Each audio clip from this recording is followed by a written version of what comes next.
Assalamualaikum warahmatullahi wabarakatuh. Selamat pagi anak-anak. Bagaimana kabar kalian hari ini?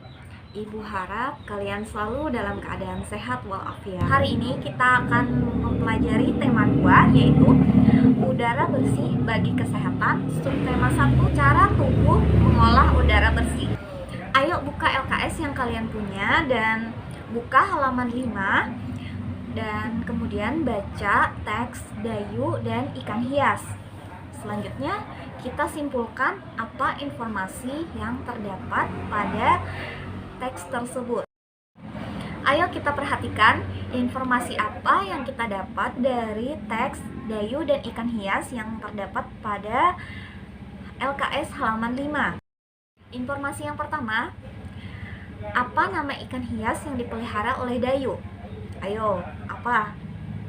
Iya, betul. Ikan mas koki. Yang kedua, siapa yang memelihara ikan hias? Iya, Dayu. Informasi yang ketiga, di mana ikan hias itu ditempatkan? Ya, di akuarium. Informasi yang keempat, kapan ikan hias itu diberi makan? Iya, setiap hari Dayu memberinya makan. Informasi yang kelima, kapan akuarium tempat ikan hias itu dibersihkan? Tentu setiap minggu. Dan informasi yang terakhir, apa yang diperhatikan Dayu saat melihat ikan-ikan hiasnya? Iya, mulut ikan hias yang terbuka dan menutup seolah-olah menelan air. Dayu pasti bingung, ikannya itu ngapain ya? Nah, ikan hias Dayu itu bernafas menggunakan insang yang terdapat di dalam akuarium. Seperti manusia, hewan juga bernafas untuk mengambil oksigen dan membuang karbon dioksida. Namun, sistem pernapasan pada hewan berbeda-beda, tergantung pada tempat tinggalnya. Oleh karena itu, organ pernafasan setiap jenis hewan juga berbeda. Berikut adalah sistem pernafasan pada beberapa jenis hewan. Pernafasan hewan yang pertama yaitu pada cacing tanah atau vermes. Cacing tidak mempunyai alat pernafasan khusus. Cacing bernapas melalui permukaan kulit. Kulit cacing selalu basah dan berlendir untuk memudahkan penyerapan oksigen dari udara.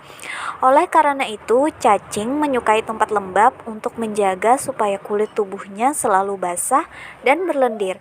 Berikut adalah sistem pernapasan pada cacing. Yang pertama, udara masuk ke kulit. Oksigen diikat oleh darah di dalam pembuluh darah. Kemudian, karbon dioksida keluar melalui kulit. Sistem pernafasan yang kedua yaitu pernafasan pada serangga atau insekta.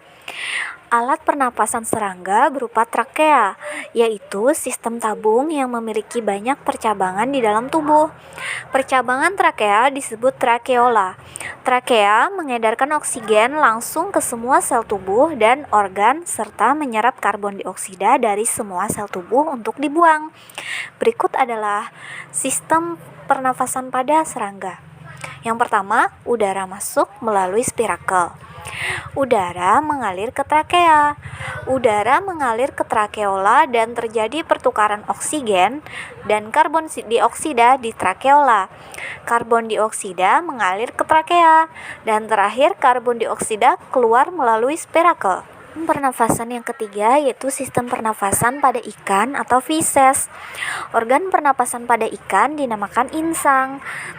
Insang terdiri dari lembaran-lembaran insang berwarna merah dan berbentuk lengkung yang terdapat pada bagian belakang sebelah kanan dan kiri. Tiap lembaran insang terdiri dari sepasang filamen, dan setiap filamen mengandung banyak lapisan tipis yang disebut lamela.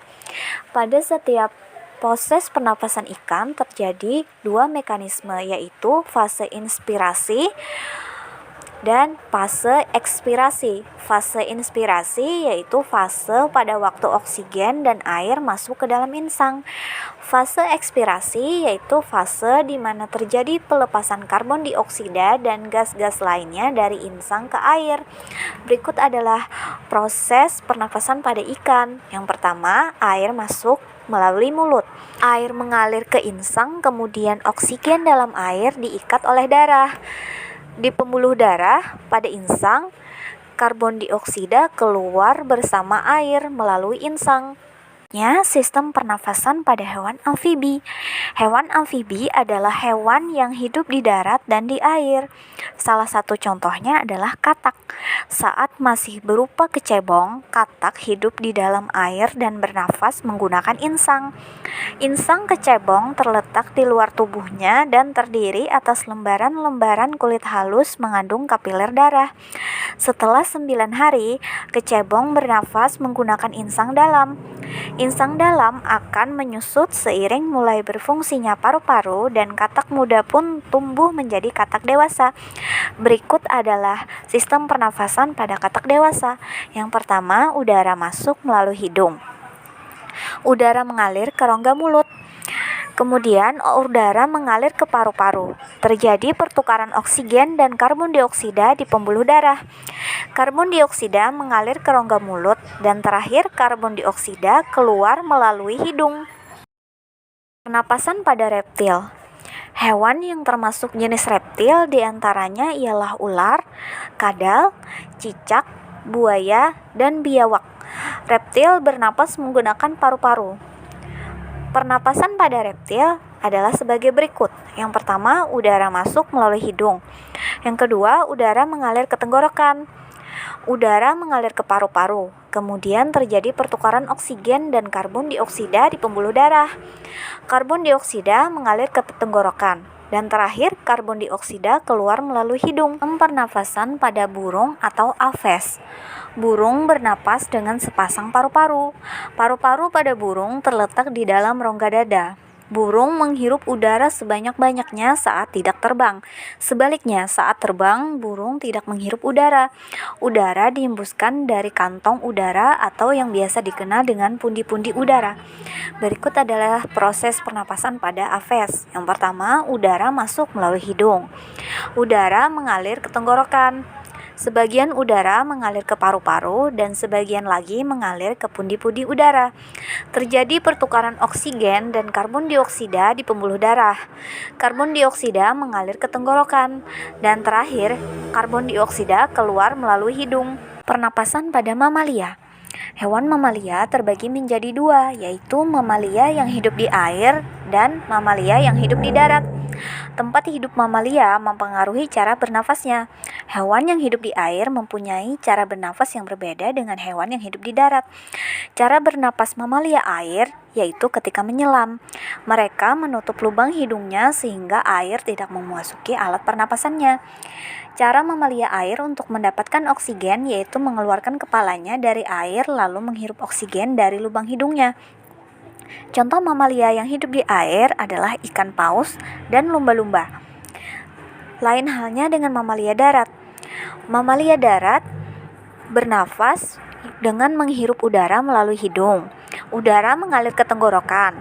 Udara mengalir ke paru-paru. Terjadi pertukaran oksigen dan karbon dioksida di pembuluh darah. Karbon dioksida mengalir ke tenggorokan. Dan terakhir karbon dioksida keluar melalui hidung. Contoh mamalia darat antara lain kucing, kelinci, kambing, sapi, dan lain sebagainya. Setelah kita belajar mengenai sistem pernafasan hewan tadi, apa yang dapat kalian simpulkan? Ya, betul.